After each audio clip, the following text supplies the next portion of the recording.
as we always do, we look into the pros, the cons, we try and weigh it up, we try and do things balanced and analytical. That's what I try and do. Sometimes I don't do that. Sometimes I get a little bit reactionary and sometimes just need a good old rant. But I'd like to look into INEOS. It's not been all sunshine and rainbows. They've got things that they need to fix. They've got things that they need to sort out. And there's things that are starting off on a positive foot. People that they've appointed appear to be football people. But I still think there's things to worry about. So here's 5 things to worry about with INEOS.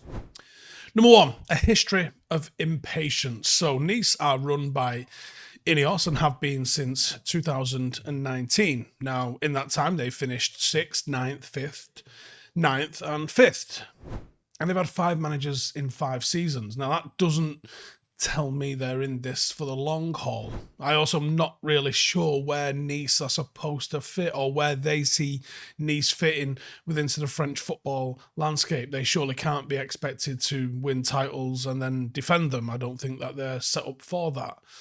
Now, it's only recently that they've started to make strides. A vast majority of their ownership shows that they can be a little bit impulsive and a little bit impatient and very ruthless. Now, it's very obvious to me that INEOS are ambitious, but their history shows that their ambition and that hunger for success seems to lead to impatience on their part, which could be a concern when it comes to United's rebuild. If INEOS want to win now, which I think we all do, are they prepared to go through the growing pains that are sometimes required for that success to happen? Number 2, market pressure. Now, United have been a little bit of a disaster in the transfer market for well over a decade. We buy high and we sell low. It's literally the opposite of what you're supposed to do. We have zero success in any capacity. We've had pretty much one stellar signing in the last decade or so. We have a history of overpaying on transfers. We have a history of overpaying on wages. And then we have no leverage when it comes to transfer negotiations because the reputation we have in the market precedes us. You know, we seem to be a soft touch. When a player has decided that it's time to leave Old Trafford, they go, and generally nothing comes back financially for Manchester United. Now, there are financial constraints from repeated overspending, which has lumbered us with all of these flops that we've had to sell off at a loss for the most part. So there is pressure going into this summer that INEOS require a rebuild of the squad, but don't have the financial muscle to be able to just blast whatever money they did have or could access on bringing in the very best players. So there has to be a little bit of a shell game going on. You have to move things around to make everything fit. And United have got the added dilemma of INEOS spending in a smarter way without the luxury of big money signings.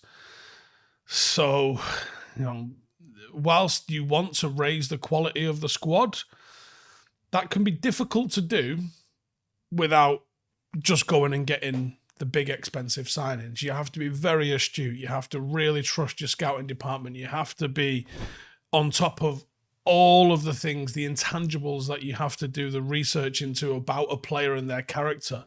And you have to get a little bit lucky as well because, by and large, 50% of transfers don't work. So you're going to have to outpace the market and hope for a little bit of luck just to be able to turn this ship around. Number 3, scrutiny. INEOS will be the victims of the Glazer ownership that precedes them, even if they're still the majority owners on here. INEOS now are the focus. They're the ones that are doing all the football decisions. The Glazers, well, they're kind of doing what they've done for the last 19 years, which is just sit off in Florida and ask what time their dividends are due to arrive. Every decision that they make is going to be under a microscope from the media and from the fans. They've invested big in the backroom staff, and the board members that they brought in seem like footballing people and they can make footballing decisions.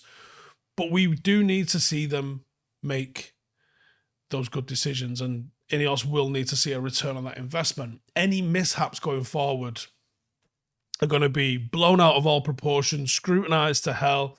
And because it's Manchester United, way more of a deal made of it than need be. The manager decision is enormous, and it might be the single biggest decision that they're going to have to make in the first 4 or 5 years of being involved with Manchester United.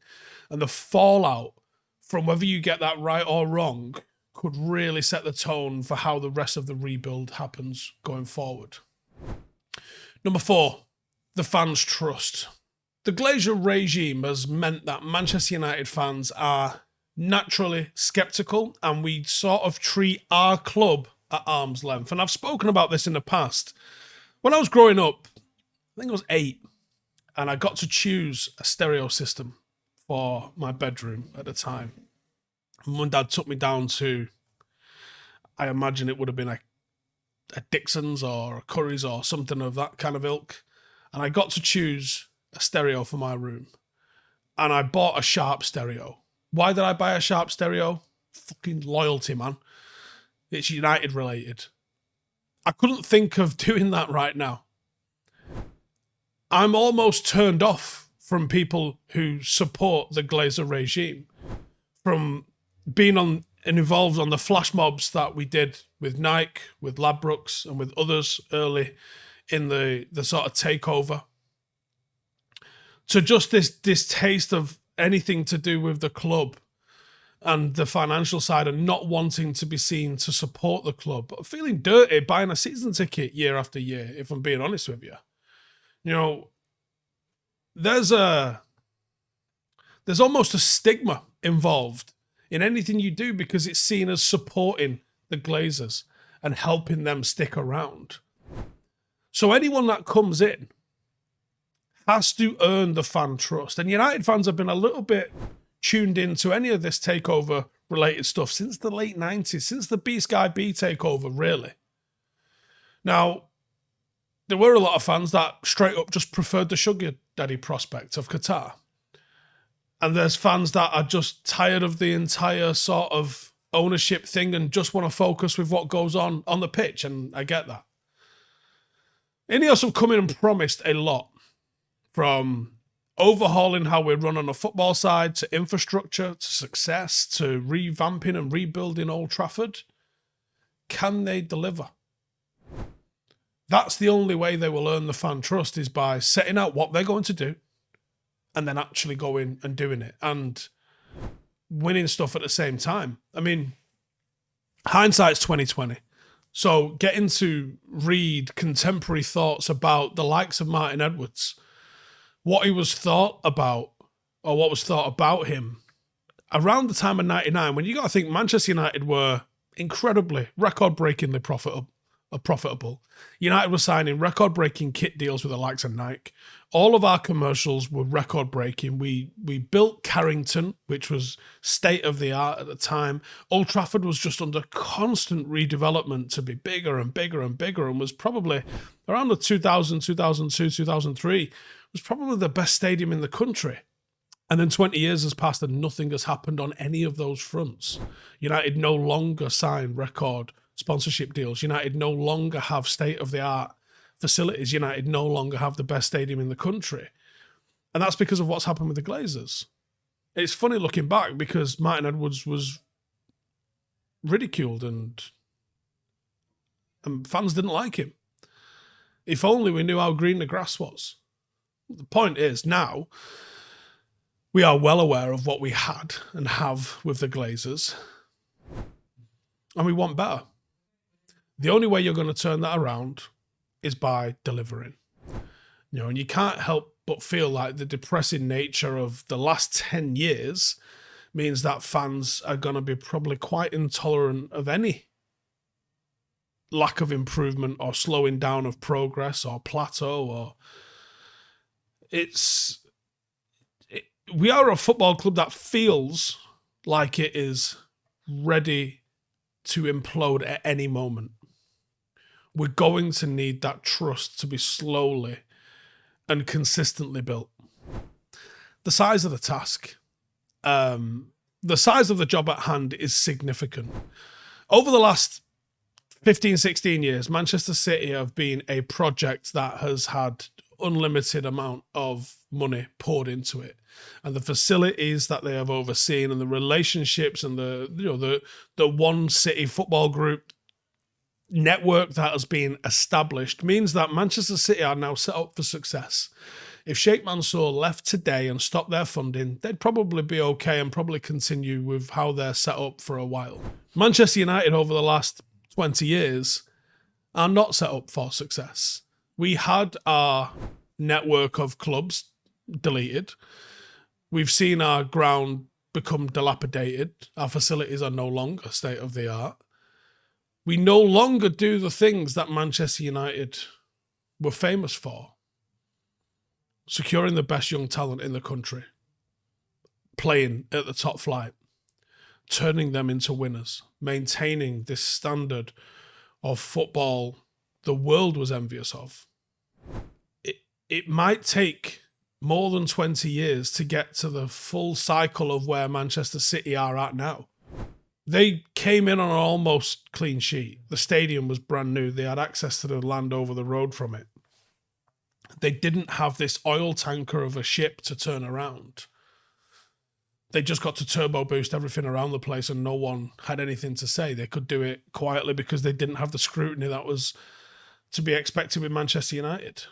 And expectation is the big thing. Expectations are sky high. We have the expectations of being Real Madrid and the reality that we're really, really bad. You know, expectations probably need tempering a little bit. I remember doing a video when Moyes went, long old time ago, a lot of pizza and rum ago. And I said, it's going to suck, man. You can't expect to turn this around quickly. It's going to suck, and it might suck for 5 years. Fuck me, did I undershoot that one? But I'm going to say it again. It might suck for 5 years. It might take that long to turn this all around. Have they got enough time? How's Jim Ratcliffe got enough time? You know, is he doing this because he wants to bask in the legacy of this before he calls it a day? I'm not just talking about him passing away. I mean, this is an older gentleman. I'm sure his working days are fast approaching the end. When he puts his feet up, would he like to do it knowing that everything he could have done at United has already been done? Or does he still think it's part of an ongoing project? Let me know your thoughts on all the above. And how long do you think it's going to take us to get there? See you in the next one. Hey, thank you for watching the video. If you are new around these parts, then don't forget to subscribe. My channel is proudly supported by my community on Patreon. If you'd like to get a little bit of extra content, a Discord group, meetups, five-a-side games, weekly podcasts, behind the scenes, and even an occasional bit of transfer news as and when I get it, then for the price of a pint, you can show your appreciation for the content that we make and get some goodies for doing so as well. Check the link in the description or click the button right here. You'll also find all of my socials here too if you want to follow me on any of those platforms. Nice one.